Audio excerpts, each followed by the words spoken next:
पिछले एपिसोड में हमने देखा कि आरव और ईशानी की शादी फिक्स हो जाती है, लेकिन अर्जुन के दिमाग में अभी भी सुहानी का रोता हुआ चेहरा घूम रहा था। आज ईशानी और आरव की सगाई है। ईशानी का घर बहुत ही शानदार तरीके से सजाया गया है। आखिर ईशानी की शादी इतने बड़े घर में जो तय हुआ है। घर में सब बहुत खुश थे, खास करके तो ईशानी। सजावट से लेकर मेहमानों के स्वागत और उनकी दावत का इंतजाम बहुत ही ठाट बाट से किया गया था। ईशानी आज बहुत खूबसूरत लग रही थी। उसने ऑरेंज कलर की लहंगा पहना हुआ था, जूड़ा बना रखा था और बहुत ही अच्छा मेकअप भी किया था। आज वो रेडी हुई तो अनुज जी उसके पास आकर उसकी आंखों से ही काजल लेते हुए उसके कान के पीछे लगाते हुए कहा, हाय, नज़र ना लगे मेरी बच्ची को। कितनी प्यारी लग रही है मेरी बच्ची, लग रही है ना राजकुमारी। यूं ही आरव सक्सेना ने पसंद नहीं किया मेरी बच्ची को। मेरी बेटी तो लाखों में एक है, अरे लाखों में क्या, करोड़ों में एक है। अनुज जी की खुशी से खिला हुआ चेहरा तो तब मुरझा जाता है जब सुहानी उनके सामने आ खड़ी होती है। सुहानी एक हल्के पिंक कलर की साड़ी पहनी हुई थी और उसने हमेशा की तरह अपनी जुल्फों को खुला ही छोड़ रखा था। हाथों में पिंक कलर की चूड़ियाँ और एक छोटी सी बिंदी। इतने सिंपल में भी उसके सामने ईशानी फीकी लग रही थी। उसे देखकर अनुज जी भड़क जाती है और चिल्लाकर बोलती है, अब तू मनुष्य यहाँ क्या कर रही है? घर में इतना काम पड़ा है, अभी मेहमान आते ही होंगे और तू मेरे सामने यहाँ भूत बनी क्यों खड़ी है? और ये साड़ी, ये नया साड़ी तेरे पास कहाँ से आया? किसने दिलाया तुझे? कौन लाकर दिया तुझे? अन्नू जी चिल्ला ही रही होती है कि त्रिलोक जी वहाँ आकर कहते हैं, अन्नू शांत हो जाओ, किसी ने नहीं दिलाया, मैंने ही लाकर दिया है। तो अन्नू जी ने कहा, क्या आपने? लेकिन क्यों? देखिए, अगर आपने इस पर पैसे लुटाने की कोशिश किया तो मैं चुप नहीं बैठूंगी, बोल दे रही हूँ। त्रिलोक जी ने कहा, क्या अन्नू तुम भी? हमारी बेटी की सगाई है आज और ऐसे शुभ मौके ये बेचारी पुराने कपड़े पहनेगी तो इसमें बदनामी हमारी ही होगी। वैसे भी ये हमारी बेटी जैसी ही है, दिन भर तो तुम्हारे घर के कामकाज करती रहती है बेचारी, फिर भी तुम इसी के पीछे पड़ी रहती हो।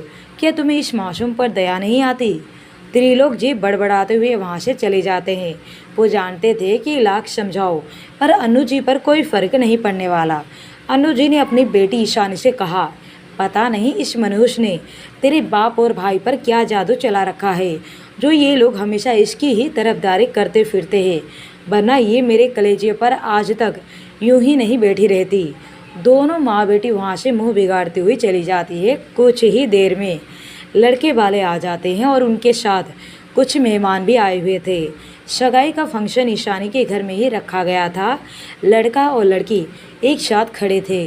अन्नू जी ने सुहानी को इशारा किया तो वो रिंग लेकर आई और अन्नू जी के हाथों बढ़ा दिया। सुहानी इस वक्त बेहद खूबसूरत लग रही थी, ईशानी से भी ज़्यादा। अर्जुन ने उसे सिर से पांव तक एक नज़र देखा, फिर अपने आदत के मुताबिक अपनी नज़र फेर ली।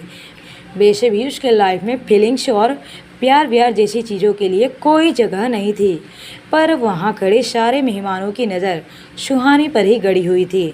इस बात को अनु जी ने नोटिस कर लिया।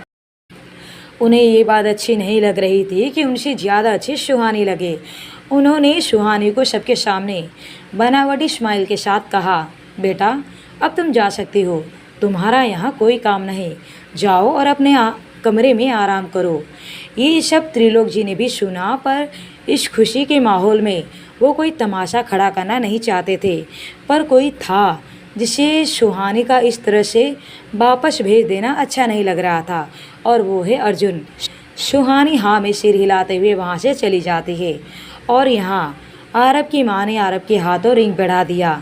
तो आरब ने ईशानी को रिंग पहनाने के लिए हाथ आगे करता है तो ईशानी ने भी अपना हाथ आगे बढ़ा दिया। आरब ईशानी को रिंग पहनाता है, अब ईशानी ने भी आरब को रिंग पहनाया। सब कुछ अच्छे से संपन्न हुआ। इन सभी के बीच किसी को पता नहीं कि अर्जुन कहाँ गायब हो गया। यहाँ अर्जुन सुहानी के कमरे का डोर नॉक करता है जो कि पहले से ही खुला हुआ ही है। सुहानी ने दरवाजे की ओर नज़र किया तो कमरे के बाहर अर्जुन था। सुहानी ने अपने बहते आंसुओं को पोंछ करके बेड से खड़ी हुई और कहा, आप यहाँ क्यों? तो अर्जुन ने कहा, क्या मैं अंदर आ सकता हूँ? सुहानी ने हिचकिचाते हुए कहा, हाँ, आ जाइए। अर्जुन ने अंदर आकर कहा, मुझे उस दिन सबके सामने नहीं कहना चाहिए था कि तुमने ही मुझ पर रंग डाला था। मुझे नहीं पता था कि इस छोटी सी बात का तमाशा बनाकर तुम्हें सबके सामने तुम्हारे आंटी थप्पड़ मारेगी। इस बात के लिए मुझे काफ़ी ज़्यादा दुख है। अर्जुन एक घमंडी और मगरूर इंसान था। वो पहली बार किसी से इतने नम्र होकर बातें कर रहा था। सुहानी बस अपने सिर को झुकाए हुए कहा कि इसमें आपकी कोई गलती नहीं है। अब खुद को क्यों गिल्ट फील कर रहे हो? ये सब मेरी ही गलती थी। दोनों बातें कर ही रहे होते हैं कि तभी कोई बाहर से दरवाज़ा बंद कर देता है। दरवाज़ा बंद होने की आवाज़ सुनकर सुहानी झट से दरवाजे के पास आई और उसने बहुत दरवाज़ा खटखटाया, आवाज़ भी लगाई, पर आवाज़ नीचे तक नहीं आ रही थी, या फिर शायद भीड़ भाड़ वाले माहौल में किसी ने ध्यान ही नहीं दिया। कुछ देर के बाद जब अर्जुन को उसके परिवार वाले ढूंढने लगे और जब वो कहीं दिखाई नहीं दिया तो आरव को लगा कि कहीं अर्जुन किसी बात से नाराज़ होकर घर तो वापस नहीं चला गया। उसने अर्जुन को कॉल भी किया, लेकिन उसका मोबाइल कवरेज क्षेत्र से बाहर आ रहा था। आरव को लगा कुछ ना कुछ तो गड़बड़ है। जब सब उसे ढूंढने लगे तो किसी का ध्यान गया कि ऊपर के उस कोने के कमरे में अंदर से दरवाज़ा खटखटाने की आवाज़ आ रही है। सब उस कमरे की तरफ चले जाते हैं। दरवाज़ा खोलकर देखा कि अंदर अर्जुन के साथ सुहानी भी खड़ी थी। ये देखकर तो अन्नू जी का पारा हाई हो जाता है। उन्होंने बिना कुछ सोचे समझे अंदर जाती है और सुहानी की चोटी पकड़कर उसे बाहर ले आती है और कहती है, बस यही दिन दिखाना बाकी रह गया था। बाहर तो लड़कों के साथ गुलछरे उड़ाते फिरती है, अब घर आए मेहमानों को भी अपने कमरे में बुलाने लगी। इसने तो हमारे नाक ही कटा रखा है। त्रिलोक जी, आप ये सब क्यों नहीं देख पा रहे हो? मैं अब एक पल और इस लड़की को अपने घर पे बर्दाश्त नहीं करूँगी और आज आप बीच में नहीं आएंगे। ये कहती हुई सुहानी की चोटी पकड़कर उसे खींचते हुई बाहर ले जाने लगती है। त्रिलोक जी ने उसे रोकना चाहा, पर अनु जी आज किसी की एक नहीं चलने दी। तब अर्जुन ने उन्हें रोकते हुए कहा, ये आप क्या कर रही हो? कोई गलती नहीं है उसकी, और ना ही हम कमरे में जानबूझकर बंद थे। हम तो कुछ बातें कर रहे थे कि किसी ने हमारा दरवाज़ा बाहर से बंद कर दिया। तो अनु जी ने अपना एक आईब्रो ऊपर उठाते हुए कहा, और आप क्या बातें करने उसके कमरे में गए थे? तो ये सुनकर सब अर्जुन की तरफ देखने लगते हैं। अर्जुन ने कहा, मुझे उन्हें किसी बात के लिए सॉरी कहना था। तो अनु जी ने कहा, सॉरी? आपको सॉरी कहने की क्या ज़रूरत पड़ गई? आप तो मेहमान हैं ना हमारे, इससे सॉरी कहने की क्या ज़रूरत पड़ गई आपको? वैसे भी ये लड़की है ही ऐसी, यही आपको अपने कमरे में बुलाई होगी। आज इसे मैं अपने घर से निकाले बिना मानूंगी नहीं। तो अर्जुन ने कहा, बस कीजिए आप। अगर हम लोग जानबूझकर कमरे में कैद होते तो कमरा अंदर से बंद होता, ना कि बाहर से। सो प्लीज़ जानबूझकर उस पर जुल्म करना बंद कीजिए। अब अन्नू जी ने भड़कते हुए कहा, क्या कहा आपने? मैं जुल्म कर रही हूँ? तो ठीक है, अगर आपको इस पर इतना ही इस मनहूस पर तरस आ रहा है तो इसे अपने साथ ही ले जाइए। मुझे अब ये लड़की मेरे आंखों के सामने एक पल भी नहीं चाहिए। सब हैरानी से अर्जुन की ओर देखते हैं कि अब अर्जुन क्या कहेगा, क्या जवाब होगा उसका, क्या वो इस बेबस लड़की का सहारा बनेगा? सबकी नज़रें अर्जुन पर टिकी हुई थी। अर्जुन ने एक नज़र सुहानी की ओर देखा जो बस सिर झुकाए रोए जा रही थी। उसे यकीन था कि अर्जुन उसे छोड़कर चला जाएगा, कोई अनजान उसका हाथ क्यों थामेगा, और उसकी सोच गलत थी। अर्जुन ने सुहानी के पास आकर कहा, सुहानी, क्या मैं तुमसे अकेले में कुछ बात कर सकता हूँ? सुहानी हैरानी से अर्जुन की ओर देखने लगी कि वो उससे क्या बातें करना चाहता है।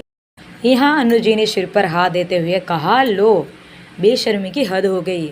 अब फिर से ये लोग अकेले में जाना चाहते हैं, वो भी सबके सामने। आरब ने कहा, प्लीज़ आप मेरे भाई के बारे में ऐसी बातें करना बंद कीजिए। भाई सिर्फ उनसे कुछ बातें करना चाहते हैं। तो ईशानी ने कहा, आरब, माँ सही तो कह रही हैं। आरब ने ईशानी की तरफ घूरते हुए देखा तो वो चुप हो गई। यहाँ सुहानी अर्जुन के साथ जाने से हिचकिचा रही थी तो अर्जुन ने उसका हाथ पकड़कर उसे एक कमरे में ले गया और पूछा, सुहानी, क्या तुम मुझसे शादी करने के लिए राज़ी हो? मैं बिना तुम्हारी मर्जी जाने कोई फैसला नहीं लेना चाहता, पर एक बात तुम्हारा जान लेना ज़रूरी है कि मैं तुमसे शादी तो कर लूँगा, पर हम दोनों के बीच कोई पति पत्नी वाला रिश्ता नहीं होगा। मैं तुम्हें वो खुशी नहीं दे पाऊँगा जो एक पत्नी अपने पति से चाहती है। हाँ, तुम मुझसे शादी करके इस नर्क से ज़रूर आज़ाद हो जाओगी। तुम्हें मेरे साथ रहकर हर खुशी, हर चीज़, हर ऐशो आराम मिलेगा सिवाय मेरे। क्या तुम अभी शादी के लिए राज़ी हो? सुहानी एक नज़र बाहर अनुजी पर करती है, जो किसी भी हालत में सुहानी को अपने घर से निकालना चाहती थी। सुहानी ने अपना सिर हाँ में हिला देती है तो अर्जुन सुहानी का हाथ पकड़कर बाहर ले आता है और अनुजी को कहता है, आप कह रही थी ना कि अगर मुझे इतना तरस आ रहा है इस पर तो मैं इसे अपने साथ अपने घर ले जाऊं, तो ले जा रहा हूं, वो भी अपनी वाइफ बनाकर। सबकी आंखें फटी की फटी रह जाती है और आरब और करुणा जी के चेहरे पर स्माइल छा जाती है। आगे की कहानी जानने के लिए कहानी पर बने रहे।